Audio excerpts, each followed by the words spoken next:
Um sequestro movimentou a cidade de Santa Cruz do Rio Pardo nesta segunda-feira. Um pai foi até a cidade de Campos Novos Paulista e sequestrou o filho na porta da escola e veio até a cidade de Santa Cruz do Rio Pardo. Segundo o proprietário do restaurante Lanchonete Pousados Galeguinhos, o pai com o menino chegou aqui em Santa Cruz por volta das 9 horas. O menino nervoso pedia pela mãe, chorava e o pai inventou uma história qualquer e acabou pegando um quarto. Inclusive, ele é conhecido, é frequentador assíduo aqui da pousada. Diante da notícia, a polícia iniciou a investigação e, através do celular do pai do menino, descobriu que ele estaria aqui em Santa Cruz do Rio Pardo. Tem um conhecido na cidade, os policiais foram até a casa desse conhecido, que confirmou a presença do homem aqui na cidade com a criança e que ele teria saído para almoçar. Então os policiais começaram aí a rodar os restaurantes da cidade, até que chegaram aqui no Galeguinho e encontraram um gol. Esse gol que a gente está mostrando na reportagem. E de imediato iniciou-se aí a tentativa da libertação da criança. Ao ver os policiais, o homem se trancou no quarto e, de posse de uma faca e de um canivete, se negou, não queria se entregar. Depois de muita negociação, primeiro com o doutor Renato, delegado de polícia aqui de Santa Cruz, depois com a presença da promotora de infância e juventude de Santa Cruz do Rio Pardo, doutora Renata Catalano, quase 3 horas de conversa com esse homem, ele resolveu entregar a faca e o canivete. E conversava com a doutora Renata e outros policiais pela janela, quando policiais notaram um descuido do homem, invadiram o quarto, libertaram de forma segura a criança e prenderam esse senhor, que foi levado agora para a delegacia de Santa Cruz do Rio Pardo, onde vai ser registrado o boletim de ocorrência e em seguida para a cadeia pública de São Pedro do Turvo. Foi estarrecedor e assustador o que encontramos dentro do gol de motorista desse homem que hoje mora em Maringá. Tem uma capa, pá, dando a entender que esse homem pensava no pior. Ele está brigado com a esposa mora na área rural de São Pedro do Turvo. Ele exigia que a esposa retirasse várias queixas que existem contra ele, inclusive ele está impossibilitado de se aproximar da criança e ele aproveitou hoje para cometer esse crime que movimentou toda a polícia da região. A gente pode ver aqui policiais de Santa Cruz, Ourinhos e até da cidade de Bauru. A situação estava difícil, a informação que chegou é que tinha uma criança em situação de risco, que estava sendo sequestrada pelo pai e que se trancou no quarto de um hotel e com faca, enfim, era uma situação de risco. A promotoria de justiça achou que podia tentar interceder para acalmar e, graças a Deus, devagar eu fui conversando, fui ganhando a confiança dele, fui explicando que a polícia podia ficar distante, que a polícia deixava ele mais nervoso, que a polícia podia ficar distante e que daí eu era a dona da ação, eu que processaria ele, porque estava havendo um crime ali de cárcere privado. Ele alegou o quê, doutora? Não, ele alegou que estava bravo com a mãe da criança, porque ela tinha inventado, que ele ameaçou, fez aquela boletim de ocorrência por Lei Maria da Penha, estava com aquela impossibilidade de aproximação dele. Enfim, e aí a gente conseguiu que ela conversar pelo telefone, que ela fosse tirando as queixas lá, daí ele foi ficando mais calmo aqui, porque daí não teria processo para ele. E aí eu peguei e falei, olha, agora é o seguinte, agora está na minha mão, porque se você continuar com a criança presa, você está praticando um crime aqui, de cárcere privado, e eu vou ter que processar você. Eu não consigo afastar a polícia. Se você colaborar e me entregar as armas, deixa de haver a situação de risco da criança e deixa de haver o crime. E eu te prometo que eu não te processo. Em algum momento ele Entendeu? tentou matar a criança, doutor? Não. Ele dizia que ia se matar. Que a criança ficava muito nervosa e cada vez que se aproximava dos policiais ele dizia que ele ia se matar. Enfim, aí ele acabou aceitando, acabou criando confiança em mim, no que eu estava dizendo, me entregou a primeira faca, depois acabou comentando que tinha também um canivete, depois também eu falei, não, mas não adianta você entregar a faca, a situação de risco ainda continua com o canivete. Ele foi lá, eu quase entrei no quarto, ele me passou o canivete, falei, pronto, a minha parte acabou. Né? Se a criança não está em situação de risco, não está presa, deixa de haver o crime, eu não tenho mais o que fazer para te processar. Vocês podem sair, tomar um café. Daí ele foi ficando mais calmo, né? Daí, na verdade, como a gente viu que lá dentro tinha um alicate, ainda tinha garfo, ainda tinha outras coisas que ele podia usar como arma, o doutor achou melhor aproveitar que ele estava fácil e desarmado e a gente já garantia efetivamente a segurança dele e da criança, porque podia não cumprir o que ele estava prometendo para a gente. E o que acontece com ele agora, né, doutora? Ele foi preso em flagrante por um crime grave, né? Que é um crime de sequestro e cárcere privado. E esse crime, ele continua se prorrogando assim no tempo. Não é porque ele sequestrou lá ou aqui, é um crime permanente. Então, durante todo o tempo ele estava em crime, é um crime grave. Ele vai ficar preso, ele vai responder por isso. Olha, a pena pode chegar até 30 anos. Então, na verdade, a gente vai depender de todo o histórico, todos os antecedentes, porque, na verdade, ele é um pai desesperado que acabou usando o filho para tentar ver se convencia a mulher a tirar as queixas dele, por desentendimento de casal. Mas ele é uma pessoa que faz direito, ele é uma pessoa que sabe conversar. Ele é uma pessoa inteligente, né? E não estava drogado, não estava nada. Então a gente conseguiu, sabe, mostrando quais as situações que ele tinha, quais as chances que ele tinha de colaborar com a gente. Porque daí, se ele piorasse, aquilo ia ser cada vez um crime mais grave contra ele. E durante a negociação, como estava a criança, doutora? Bem tranquila, bem tranquila. Por isso que a gente até deixou, né, mais à vontade. A criança brincava, eu levei doce, eu levei umas massinhas, assim, para a criança brincar. E a partir do momento que eu vi que a criança brincava, até peguei na mão, né? Ele deixou eu entrar, pegar a criança. Eu não quis entrar porque eu fiquei com medo dele poder me usar para alguma outra coisa e piorar. Mas a porta estava aberta, a gente conversou, então eu vi que estava tudo bem. Aí dava pra gente negociar. Só que, na verdade, não dá para confiar numa pessoa que está numa situação dessa.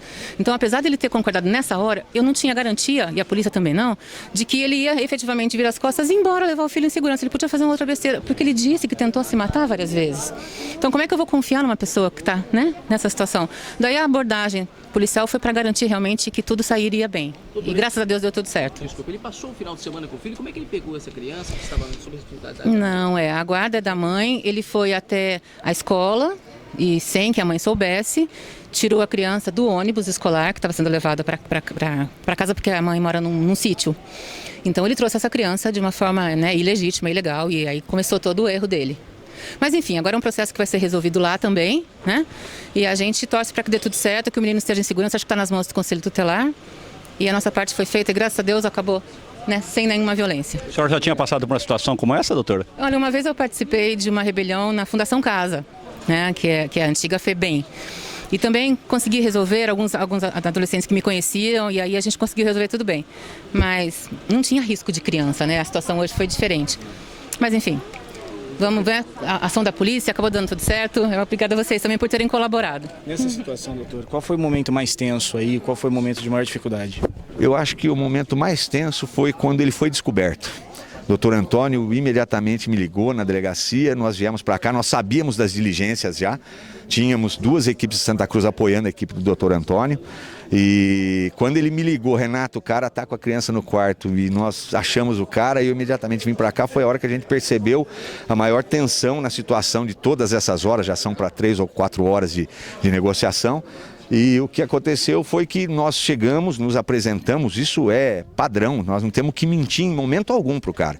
Chegamos, nos identificamos como delegados de polícia e ele, em hipótese alguma, queria a polícia no negócio. E não tem como eu ir embora, né? E virar as costas para uma situação dessa. Então, como eu já havia narrado aí, a situação, nós temos que achar uma opção, né, para continuar as negociações, e a partir do momento que existe o contato, que existe a primeira visão, o primeiro contato com o sequestrador, você não pode deixar de negociar, você não pode deixar de conversar, você não pode dar chance para que a cabeça dele funcione para o lado ruim. Como é que foi ali no final? Como é que foi esse desfecho?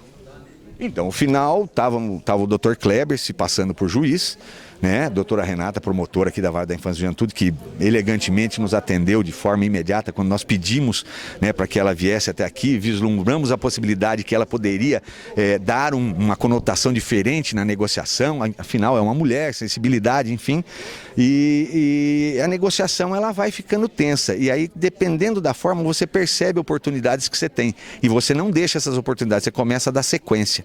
O que acontece? Eles conseguiram convencê-la a entregar a faca, mostraram, né, algumas coisas que podem ser garantidas e que a gente nunca fugiu à legalidade aqui em Santa Cruz e na região de Ourinhos, nunca foi assim. Mas ele estava transtornado, mostraram a ele quais as consequências, né, precisaram explicar para ele que a criança precisava ser liberada. Assim que nós tivemos certeza de que estava tudo seguro, inclusive para o próprio sequestrador, nós invadimos o quarto. A situação da criança, quando vocês tiraram ela de lá, qual era? Total choque, ela estava apavorada. No início das negociações, antes da equipe, né, Dr. Paulo Henrique se passando por advogado, Dr. Kleber se passando por juiz, doutora Renata, promotora, na verdade na sua função de promotora, né, a criança estava desesperada. Nós conversávamos, tentávamos ouvir a criança para ver se ela estava bem, e ele forçava a criança a dizer que era para nós irmos embora.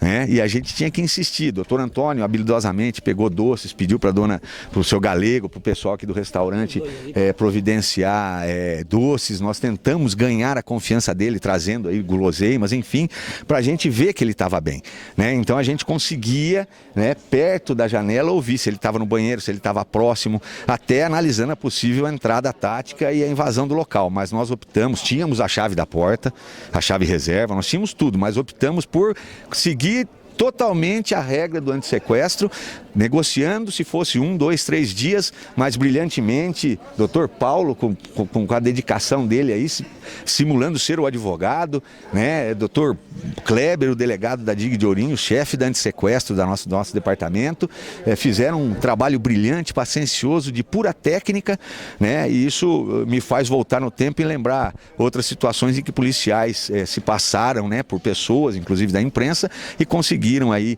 pegar o indivíduo. Graças a Deus está todo mundo vivo aí, todo mundo bem. Agora vem o trabalho psicológico em cima dessa criança que sofreu muito essas 4 horas. Doutor, durante a negociação ele fazia alguma exigência, fez ameaças? A exigência dele era que ele queria ir embora com a criança, que ele queria sair daqui e queria que a gente sumisse daqui. E nós, sem querer causar muita celeuma, sem querer alongar muita conversa, a gente, tudo bem, e a gente se afastava, enfim.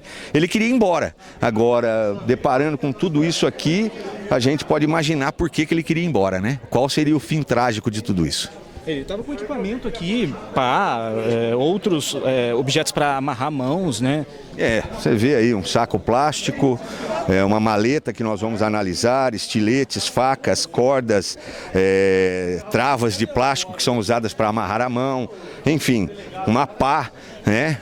Agora, com o tempo, nós vamos analisar lá no interrogatório dele, indagar dele o porquê de todo esse material e o que ele pretendia fazer com isso. Agora ele fica preso, o senhor tem ideia dos crimes, pena? Nós vamos analisar dentro do Código de Processo, do Código Penal, quais foram as condutas ilícitas que ele praticou, mas certamente cárcere privado, sequestro e alguns crimes aí hediondos, ele está capitulado. Nós vamos agora com calma verificar toda a conduta, toda a dinâmica do ocorrido para depois poder dar uma posição para vocês do que foi feito e de que forma ele foi autuado. O senhor percebeu se ele tinha algum entorpecente, drogado, Não, bebida alcoólica? Nós só fizemos a entrada, a invasão do local para garantir a segurança da vítima, garantir a segurança do próprio indiciado, do próprio acusado, e agora é que nós vamos aguardar a técnica, verificar se havia drogas, medicamentos, enfim, alguma coisa que vai chamar atenção também para a apuração dos fatos. A mãe da criança estava vindo para o local, doutor?